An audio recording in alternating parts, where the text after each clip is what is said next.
مشہور کالم نویس اور دانشور جاوید چودھری صاحب کئی سال قبل روزنامہ جنگ سے وابستہ تھے۔ انہوں نے ایک حاجی صاحب کا واقعہ تحریر کیا کہ وہ کافی بیمار تھے۔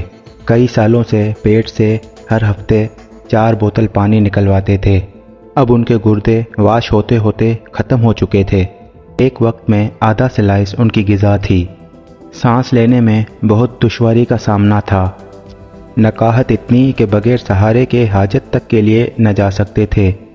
ایک دن جاوید چودھری صاحب ان کے ہاں تشریف لے گئے اور انہیں سہارے کے بغیر چلتے دیکھا تو بہت حیران ہوئے۔ حاجی صاحب نے دور سے ہاتھ ہلا کر چودھری صاحب کا استقبال کیا۔ چہل قدمی کرتے کرتے حاجی صاحب نے 10 چکر لان میں لگائے۔ ان کی گردن میں صحت مند لوگوں جیسا تناؤ تھا۔ چودھری صاحب نے ان سے پوچھا، یہ معجزہ کیسے ہوا؟ کوئی دوا، کوئی دعا، کوئی پیتھی، کوئی تھراپی، آخر یہ کمال کیسے ہوا؟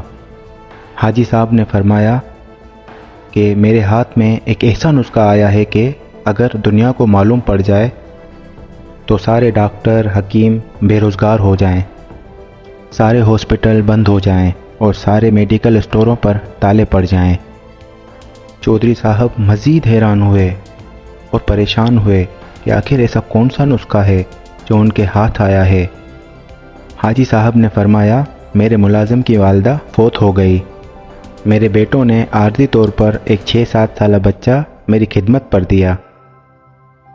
میں نے ایک دن بچے سے پوچھا کہ آخر کس مجبوری کی بنا پر تمہیں اس عمر میں میری خدمت کرنا پڑی؟ بچہ پہلے تو خاموش رہا، پھر سسکیاں بھر کر بولا، ایک دن میں گھر سے باہر تھا، میرے امی، ابو، بھائی، بہن سب سیلاب میں بہہ گئے۔ میرے مال، مویشی، ڈھور، ڈنگر سب پر رشتہ داروں نے قبضہ کر لیا۔ اب دنیا میں میرا کوئی نہیں۔ اب 2 وقت کی روٹی اور کپڑوں کے عوض آپ کی خدمت پر مامور ہوں۔